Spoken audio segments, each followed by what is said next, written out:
cheese. We're gonna wait back there. All right, we're cranking it out. It came out really, really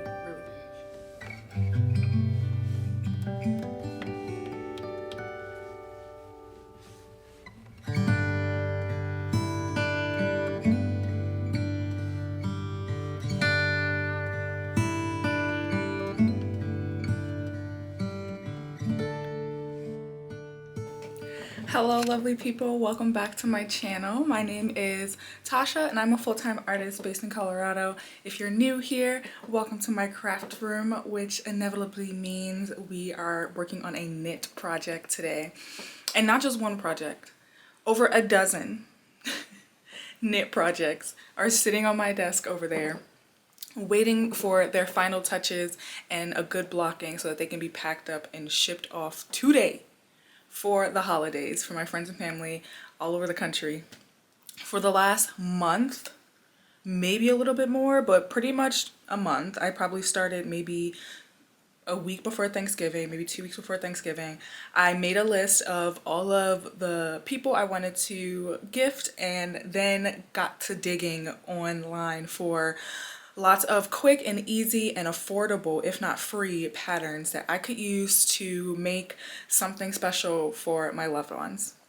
So in today's video, I'm going to be putting the final touches on a lot of these projects and wrapping them up so that I can get them shipped off tonight for the holidays. And it's already like the 18th or the 19th or something like that. So I already know I'm going to be paying for like priority, if not express at this point. But yeah, it is what it is and we're just gonna get into it, okay? All right, so I have my knits pretty much categorized in categories. I have I have 7 scarves. 7 scarves, okay? I have 3 hats and a headband, 1 necktie, 1 over-the-shoulder bag, and some mittens. Okay, so that's all the stuff that we need to kind of get the final touches on today. I think I'm going to start with this Galavanter bag. I obviously will link all the patterns that I've used in the description down below. But this is the Galavanter bag and I plan on knitting up the strap for it right now, which you will use double pointed needles and an I-cord stitch to create a long strap for this. Hopefully this doesn't take me forever. I am infamous for under predicting how long it's gonna take me to knit something, like way off. I'm not even gonna make a prediction other than I want to get this done quick. So I'm going to sit here and knock this out, and then I also need to add a button to this as well. So let's get started.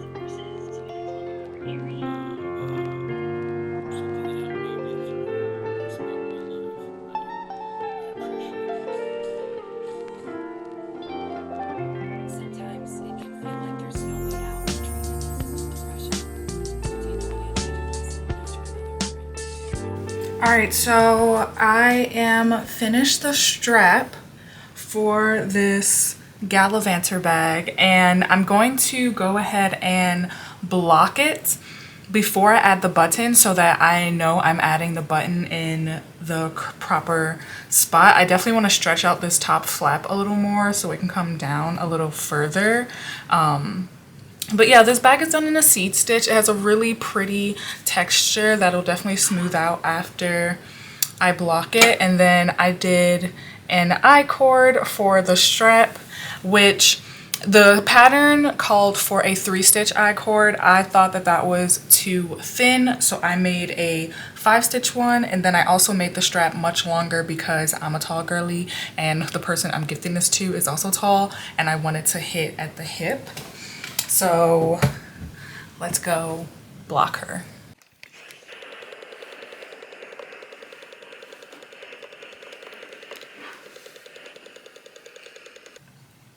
So I've given this a good blocking and it looks a lot better. The front flap comes over nicely, and that's my little buttonhole right here. Everything's looking good. So I ordered these turtle buttons online. It came 2 in the pack, and I'm going to use one of the turtle buttons for this bag, and it'll end up looking like this. So stinking cute. But yeah, I'm going to take a lunch break because my lunch just showed up. It is late. It's literally 4 p.m. So I need to turn the light on at this point, and I'm going to scarf down this Chipotle, and then we're gonna sew the button on.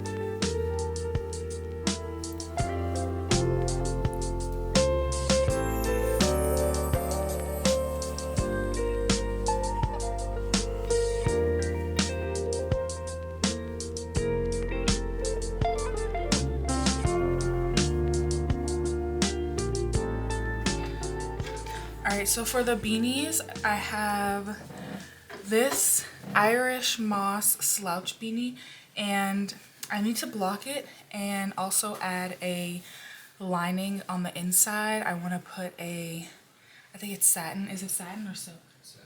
A satin lining on the inside, because the person I'm gifting this to has like afro textured hair, and it'll make it more comfortable to wear. So I'm going to actually have my husband do the lining part because he's much better at that than I am, but I will peek over his shoulder. Yeah.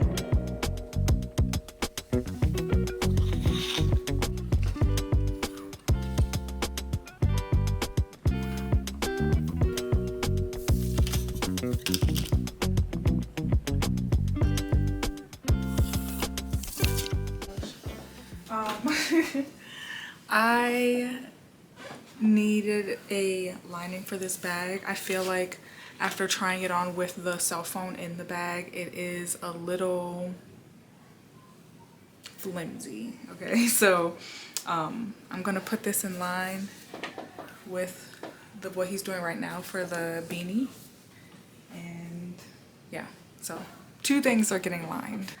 All right, so the next thing I'm gonna work on is this headband. I just gave it a quick steam blocking just so I can figure out if I was at the end, because I was predicting that I was, and I am. 22 inches, and so I'm going to cast off and then stitch these 2 bits together to create the headband, and then give it another quick steam, just focusing on the edges because it's supposed to look more scalloped and it's still folding quite a bit.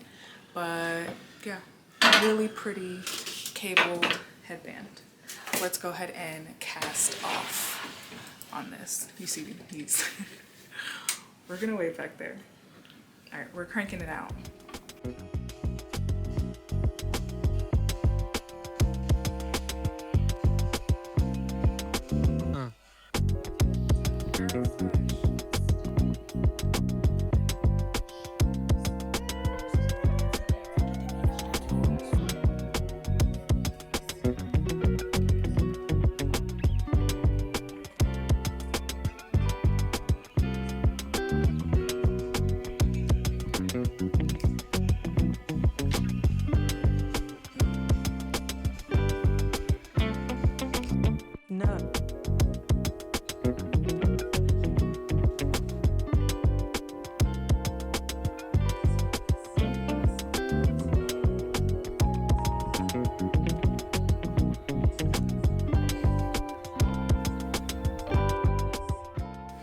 Alright, I have the headband all stitched together. You can definitely see the seam. It was really hard to match up everything because of the cables, but it's okay because obviously that denotes the back of the headband. I'm gonna give it a quick steam and then we'll try it on.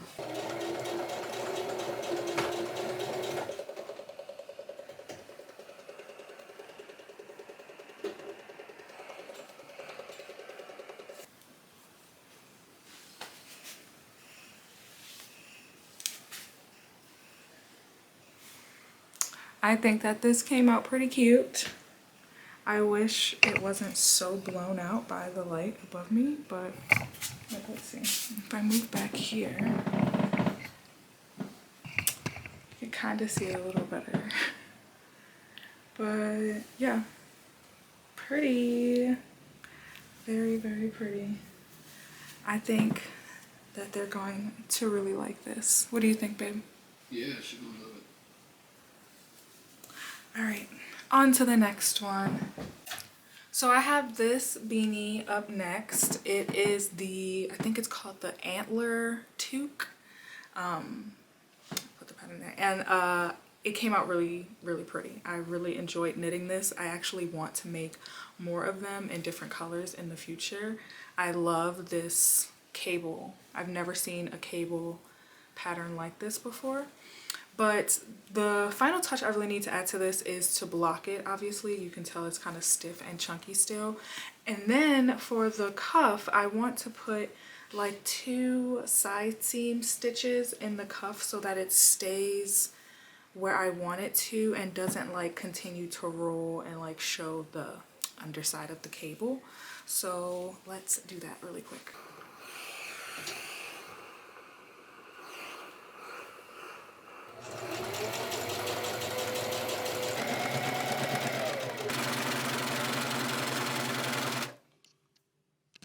Alright, so I just steamed this and it looks really cute. I don't even think I need to put the stitches into the cuff like I initially thought. I feel like I actually like loosened the fabric a little too much around the ribbing and I don't know, it's a little bit floppy now, which is a little bit of a bummer, but it's okay. It'll still fit nicely now. I know better. I didn't even stretch it out. I literally just like pressed the steamer against the fabric and when I released it, it was like flat and really floppy. Yeah, but before it was so chunky and tight. Like I did not like it before, but I don't love it now. So here we are. It's still fine. It still keeps the ears warm. It's still very cute. I definitely want to make another one of these, I think, for myself because I love this print a lot. All right, for the next gift, it's this big old slouch beanie. I'm actually now apprehensive of blocking this one at all.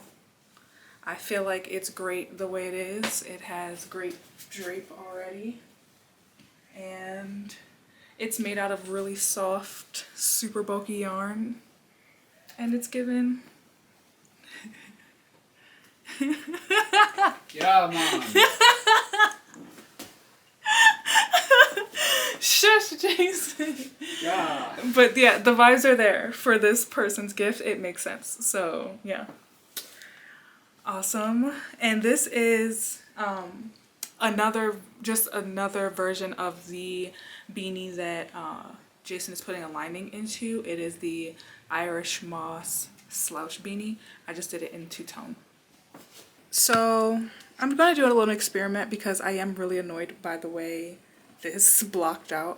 I just soaked this in hot water and now I'm going to go pop it in the dryer on high heat and hopefully get all of these fibers to reshrink and hopefully it'll look alright. Fingers crossed. I made 7 scarves for gifts this year and only one of them needs some final touches and that's this little toddler scarf that I made for my niece. What was the name of it? Gabby. No, not the name of my niece, the name of the scarf. Okay, your Sesame Street laughed. the Farrow scarf. This is the Farrow scarf, and it has this really pretty, almost waffle type stitch on it. I did a little variation on it and I put bobbles on both sides at the end, and the only thing I need to do to finish off this scarf is add the fringe that the pattern calls for, and then it'll be done. And again, it's for a toddler. It's for my niece. She's 3, and this is going to be so cute on her. It's this super bright, like light pink. The light is really washing it out. It doesn't look as light as this, but yeah, let's throw the fringe on and then see what it looks like.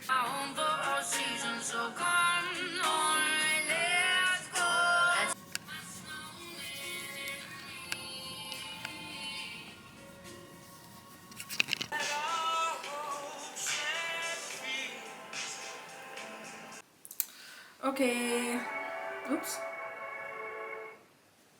Okay, all done with this toddler scarf. It's so cute, pretty soft, very much adorable. I wish again, the light wasn't blowing out the pattern so much, but the drape is very nice now that I've blocked it, and the short fringe is just giving like little toddler realness. Can you see that? So stinking cute. I think my niece is going to love this. The next scarf is this little like micro scarf neckerchief situation. It desperately needs to be blocked. That's really the only thing.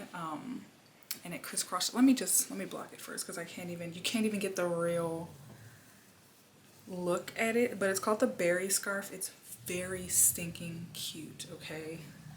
It has these baubles going down the middle and like this almost like lace like pattern on either side. It's really adorable. Let's block it so I can try it on and show you guys, because I'm obsessed with this and I need one for myself. Holland Oats. Holland is his first name. And Oates is his last name. I've blocked this. It looks a lot better and you can see the pattern now. I just love the texture of it, but this is what it looks like. There are 2 loops above both like petal shapes, so you can crisscross it whichever way you want and thread it through, and voila. The berry scarf, so cute. We love her. And this is so perfect for the person that is 4. It's very much her style. So cottagecore, cutesy, love it. Definitely need one of these. I made 4 Sophie scarves in 4 different variations, and I made a whole separate video about these, so I'm not going to bother trying all of them on, but I will show you my favorite, which is this one in the double moss stitch. I think it's so pretty.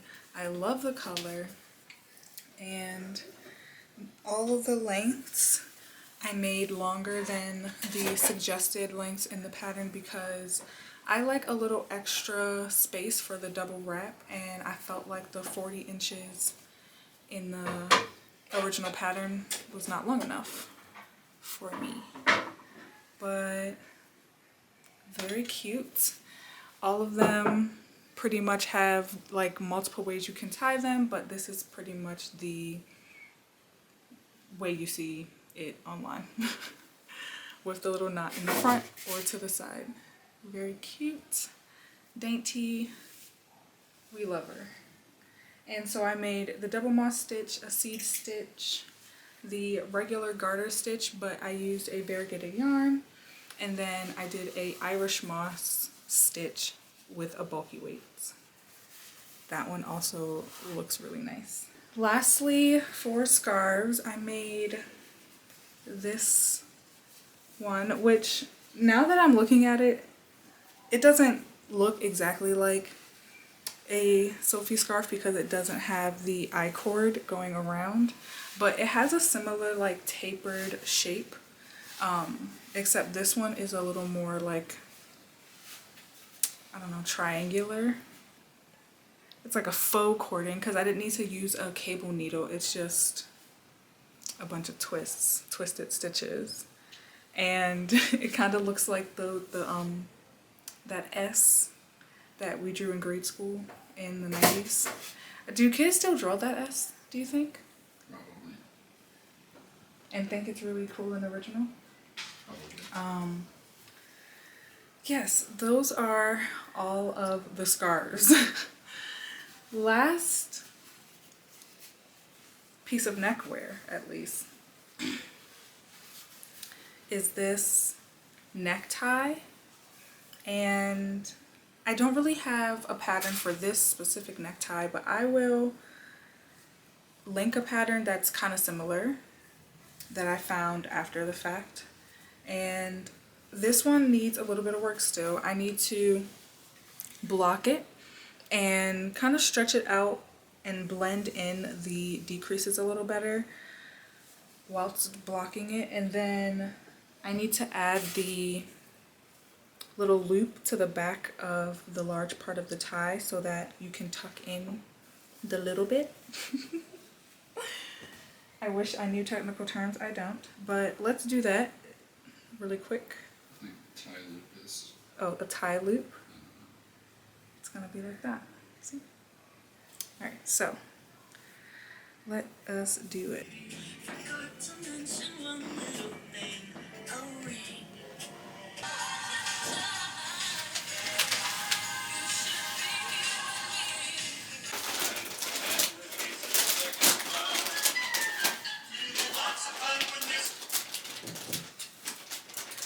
Okay, this is my knit necktie, and I am now seeing that you can see where that stitch is. I hope it's not super obvious, but this is my first time trying something like this. I made it up, so do with that what you will.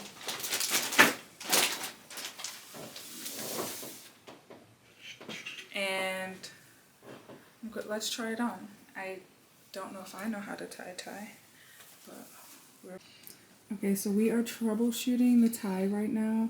He is gonna try it on and figure out a good position, and then most likely we're gonna end up cutting some of it off from the skinny side and like serging that end close so it doesn't unravel.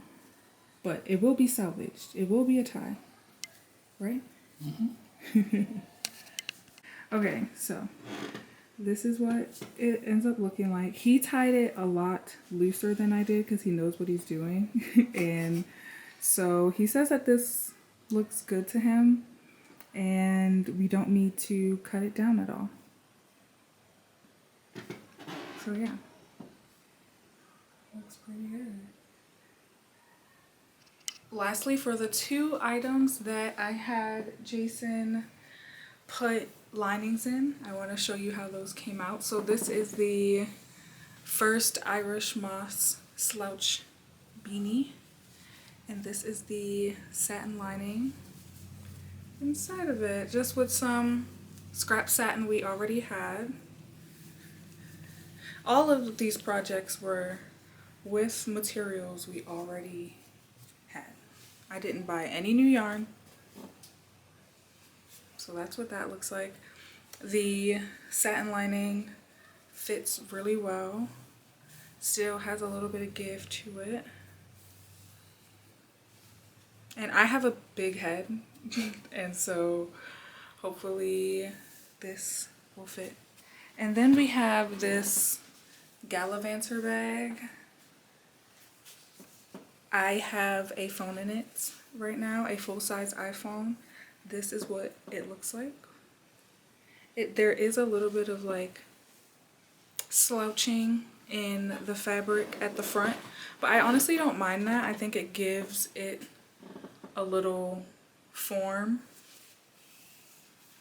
And then she goes right on the hip.